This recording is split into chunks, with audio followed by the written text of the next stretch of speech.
नमस्कार मेरी प्यारी बहनों। जब हम प्रेगनेंसी के लिए ट्राई करते हैं और हम अपने डॉक्टर के पास जाते हैं, तब डॉक्टर हमें सबसे पहले सोनोग्राफी के लिए बुलाते हैं मासिक के दूसरे या तीसरे दिन। उस मासिक के दूसरे तीसरे दिन डॉक्टर देखते हैं कि बीज अंडाशय में कितने हैं, जो छोटे छोटे बीज हैं जो मेच्योर होके अंडा बनाने वाले हैं वो कितने अंडे हैं, और हमारी बच्चेदानी का शेप कैसा है, बच्चेदानी में कोई गांठ वगैरह तो नहीं है, ट्यूब्स जो है अगर ट्यूब्स में कोई पानी का भराव या दूसरी कुछ इन्फेक्शंस वगैरह या कुछ दूसरी प्रॉब्लम्स तो नहीं है, तो इसे हम बेसलाइन सोनोग्राफी कहते हैं। उसके बाद में देखते हैं कि नीचे से एग्जामिन करने के बाद में आपको दूसरे इन्फेक्शंस तो नहीं है, तो ये आपका बेसलाइन वर्कअप होता है। उसके बाद में धीरे धीरे आपकी फॉलिकुलर स्टडी होती है। इसके अलावा अगर आप प्रेगनेंसी का ट्राई करते हैं, एक तो साइकिल आपके डॉक्टर आपको ट्राई करके देखेंगे कि अंडा बरोबर बन रहा है, और उसके बाद में आपको नेचुरल ट्राई के लिए टाइम देंगे कि आप इस ड्यूरेशन से इस ड्यूरेशन में नेचुरल ट्राई रखिए। पर अगर इसके अलावा भी आपका प्रेगनेंसी नहीं रहती है तो आपको डॉक्टर ट्यूब के लिए टेस्ट करने को कहेंगे। जी हाँ बहनों, आज हम बात करेंगे कौन से ऐसे मेजर्स से हम पता कर सकते हैं कि हमारी जो नलियां हैं या जो फैलोपियन ट्यूब्स हैं वो बरोबर काम कर रही हैं कि नहीं, दोनों नलियां खुली हैं कि नहीं।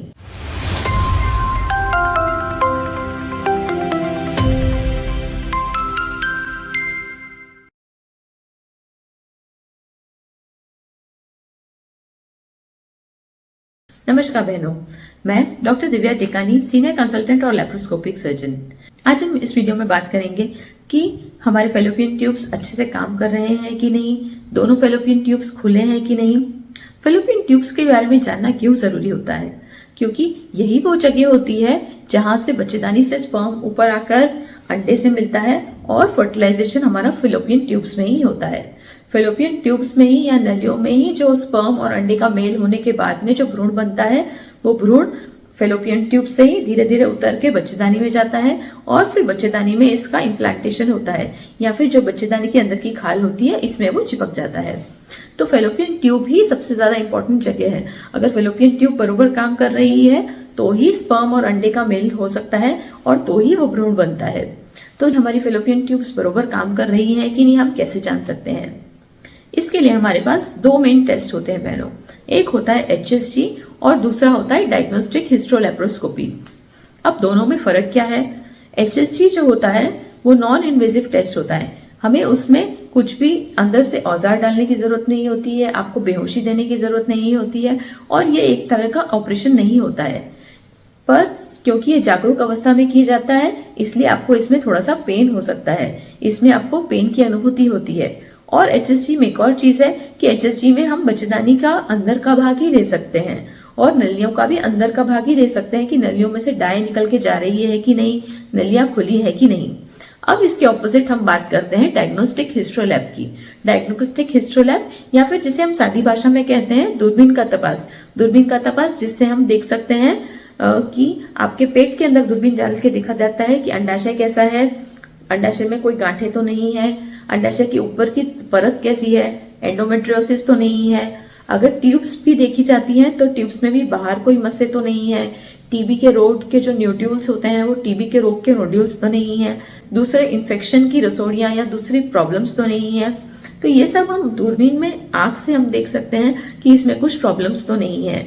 इसके अलावा अगर बच्चेदानी में कोई गांठें हैं तो भी हमें दूरबीन की जब हम तपास करते हैं तब हम अपनी आंखों से देख सकते हैं, और इसमें जो हमें पूरा डिटेल पिक्चर पता पड़ता है कि बाहर से सरफेस कैसा है। और जब हम हिस्ट्रोस्कोपी करके देखते हैं तो हिस्ट्रोस्कोपी में हमें बच्चेदानी के अंदर से परत दिखती है कि अंदर से जहाँ पे बच्चा टिकने वाला है, जहाँ पे भ्रूण चिपकने वाला है, वो अंदर की परत कैसी है। और जो दोनों नलियों का मुख है वो दोनों नलियों का मुख कैसा है, दोनों नलियों के मुख पे पॉलिप तो नहीं है, कोई मस्सा तो नहीं है। तो दूरबीन का तपास तो एक तरह से बहनों गोल्ड स्टैंडर्ड ही होता है, पर इसके डिसएडवांटेज ये हैं कि ये एक तरह से ऑपरेशन होता है। हमें आपको एनेस्थीसिया देना पड़ता है, इसके लिए आपको OT में ले जाना पड़ता है और इसके लिए आपको 2 दिन एडमिट रहना पड़ता है। तो ये हुआ एक तरह से ऑपरेशन। और HSG जो है वो है non operative technique, non invasive technique. वो एक माइनर प्रोसीजर होती है जो कि रेडियोलॉजी सेंटर में की जाती है और उसमें से नीचे से डाई डाल की जाती है। तो ये तो हुआ दोनों के बीच में डिफरेंस। अब बात करते हैं कि अगर हम फर्स्ट प्रोसीजर की बात करें HSG, तो HSG कौन से दिनों में किया जा सकता है? HSG बहनों प्री ओव्यूलेशन किया जाता है, क्योंकि हमें इसमें नीचे से आयोडीन बेस्ड डाई डालनी होती है और एक्सरे लेना होता है। तो आयोडीन बेस्ड डाई वैसे तो आपके लिए सेफ ही होती है, पर बेटर यही है कि प्री ओव्यूलेशन में किया जाए, ताकि बाई चांस उसी साइकिल में आपका कंसीव हो जाता है तो उस जो बनने वाला जो भ्रूण है उससे कुछ भी तकलीफ ना हो। प्लस एक्सरे का एक्सपोजर भी दिया जाता है। एक्सरे का एक्सपोजर भी वैसे तो बहुत ही कम होता है, पर प्री ओव्यूलेशन में करने का ये फायदा होता है कि जो अंडा रिलीज होता है, जो भ्रूण बनता है, उन पे इनका कोई भी असर नहीं होता है। तो बहनों, अगर आपने HSG कराया है और उसी साइकिल में बाई चांस कंसीव भी हो जाता है तो भी कोई नुकसान नहीं है, क्योंकि ये प्री ओव्यूलेटरी फेज में किया जाता है। प्री ओव्यूलेटरी फेज में भी कौन से बेस्ट डेज होते हैं? यूजुअली 7th 8th डे बिल्कुल अच्छा होता है, क्योंकि तब तक आपकी ब्लीडिंग भी बंद हो चुकी होती है और ओवम रिलीज भी नहीं हुआ होता है। अब टाइमिंग की बात करने के बाद में बात करते हैं कि क्या होगा जब आप सबसे पहले HSG कराने जाएंगे। सबसे पहले जब आप HSG कराने जाते हैं तो आपको लिथोटोमी पोजीशन में सुलाया जाता है या फिर सुपाइन पोजीशन में सुलाया जाता है। सुपाइन पोजीशन मतलब कि आपको सीधे सोना है और नीज बेंड करके सोना है। फिर आपका एक इंटरनल एग्जामिनेशन किया जाता है। फिर इंटरनल एग्जामिनेशन करने के बाद में अंदर से वजाना क्लीन की जाती है और सर्विक्स को पकड़ा जाता है। सर्विक्स को पकड़ते वक्त शायद आपको बहनों थोड़ा डिस्कम्फर्ट हो सकता है, पर यह डिस्कम्फर्ट बहुत ज्यादा नहीं होता है। फिर एक कैन्युला अंदर डाला जाता है और यही वो कैन्युला है जिससे अंदर डाई पुश करी जाती है। फिर ऊपर से एक्सरे मशीन आती है और हम डाई धीरे धीरे पुश करते हैं। सबसे पहले 3 ml डाई पुश करी जाती है। 3 ml डाई पुश करने के बाद में एक एक्सरे का शॉट लिया जाता है, जिससे हमें पता पड़ता है कि बच्चेदानी का अंदर का सरफेस कैसा है, बच्चेदानी अंदर से कैसी है, बच्चेदानी के अंदर कोई गांठ तो नहीं है, अंदर कोई मसा तो नहीं है। तो इसमें इस 3 ml वाले फोटो में सिर्फ बच्चेदानी का भाग ही आता है। फिर ये फर्स्ट एक्सरे का शॉट लेने के बाद में फिर डाई और पुश करी जाती है अराउंड 10 ml जितनी। अराउंड 10 ml जितनी जब हम डाई पुश करते हैं तो उसके बाद में ये डाई जाती है आपकी नलियों से बाहर। जब आपकी नलियों से बाहर ये डाई जाती है फिर एक्सरे का सेकंड शॉट लिया जाता है और फिर ये एक्सरे का सेकंड शॉट लेने के बाद ही हमें पता पड़ता है कि अगर डाई दोनों तरफ से बाहर निकल रही है तो इसका मतलब है कि दोनों तरफ से नलियां खुली हैं। तो ये तो हुआ नॉर्मल टेस्ट की बात में। अब हम बात करेंगे कि इसके ऑपोजिट एबनॉर्मल टेस्ट कब हो सकता है, कब हम कहेंगे कि ये टेस्ट एबनॉर्मल है। हम तब इसे एबनॉर्मल टेस्ट कहते हैं कि बाई चांस जब हम कैन्युला डालने की कोशिश कर रहे हैं सर्विक्स से और सर्विक्स से कोई मसा होने के कारण, कोई फाइब्रॉइड होने के कारण या सर्विक्स एकदम टाइटली बंद होने के कारण वो कैन्युला ही अंदर नहीं जा पा रहा है, तो हम फर्स्ट शॉट भी नहीं ले पाएंगे और डाई बिल्कुल भी अंदर नहीं जाती है। इन केसेस में हमें फर्दर डायग्नोस्टिक टेस्ट करने पड़ते हैं देखने के लिए कि क्या रुकावट आ रही है। इसके अलावा जब डाई यूट्रस में चली जाती है और हम फर्स्ट शॉट लेते हैं तो कई बार बहनों छोटे छोटे फाइब्रॉइड होते हैं, छोटे मस्से होते हैं, तो वो हमें दिख जाते हैं।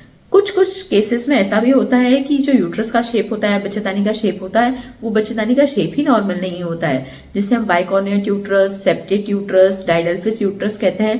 तो ये सब विभिन्न प्रकार के यूट्रस के जो शेप्स रहते हैं वो हमें जब हम फर्स्ट फिल्म लेते हैं जिसमें यूट्रस का शेप दिखता है, उस फर्स्ट फिल्म में हमें यूट्रस के जो विकृतियां हैं वो दिख जाती हैं।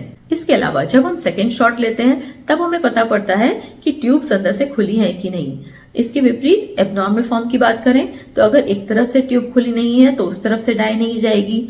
अगर ट्यूब फूली हुई है तो दोनों तरफ से डाई ज्यादा जाने के कारण हमें फूली हुई ट्यूब्स दिखती हैं, और ट्यूब्स के अंदर भी कोई मसा है या ट्यूब के अंदर भी कुछ प्रॉब्लम है तो वो हमें डाई के अटकाव से हमें उसकी शैडो दिखती है, उसकी परछाई दिखती है, क्योंकि ये एक्सरे है, इसमें हम आंख से नहीं देख सकते हैं। तो ये हुई एबनॉर्मल रिपोर्ट की बात कि किस तरह से हमें पता पड़ेगा कि HSG कब एबनॉर्मल है।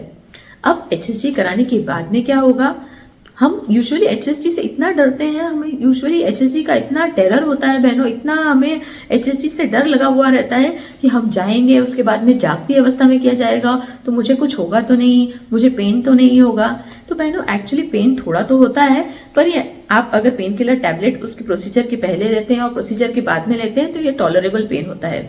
इसके अलावा पेन होने के अलावा कुछ पेशेंट्स में ही बाई चांस अगर आयोडीन की जो डाई हम इंजेक्ट करते हैं उससे एलर्जी होती है तो उन पेशेंट्स में थोड़ा रिएक्शन आने का संभावना होता है।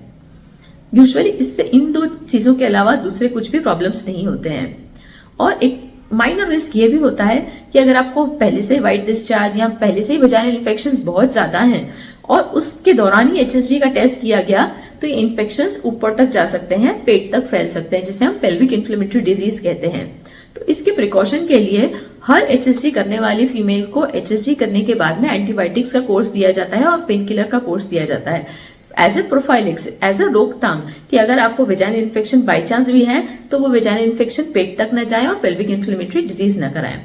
इसके अलावा बहनों यूजुअली इसमें बहुत ज्यादा कुछ साइड इफेक्ट नहीं होते हैं। तो बहनों HSG कराने से हमें ये पता पड़ता है कि हमारी दोनों नलियां खुली है कि नहीं, दोनों नलियों में और बच्चेदानी में अंदर की लाइनिंग में कोई डिफेक्ट है तो नहीं।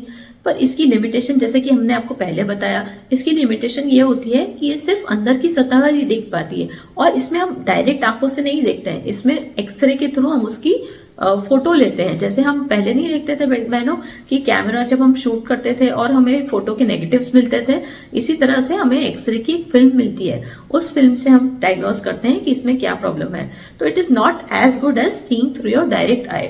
अपनी आंखों जैसी देखा जैसी पिक्चर तो नहीं होती है, फिर भी इसमें हमें 93% आइडिया आ जाता है। दूसरा इसका डिसएडवांटेज ये होता है कि कभी कभी अगर हम बहुत डरे हुए रहते हैं, हम बहुत टेंशन में रहते हैं, हमें या फिर बहुत पेन हो रहा रहता है, तो फिर नलियों का जो मुख होता है वो कॉन्ट्रैक्ट हो जाता है। जैसे हम डर के कारण अपने हाथ पांव टाइट कर देते हैं, वैसे ही जो नलियां रहती हैं उनके मुख में भी स्पाज्म आ जाता है और उसके कारण ही फॉल्स रिपोर्ट भी आ सकती है। ये फॉल्स रिपोर्ट में नलियों का मुख कॉन्ट्रैक्ट होने के कारण ऐसा आ सकता है कि आपकी नलियां बंद है, पर एक्चुअल में आपकी नलियां बंद होती नहीं है।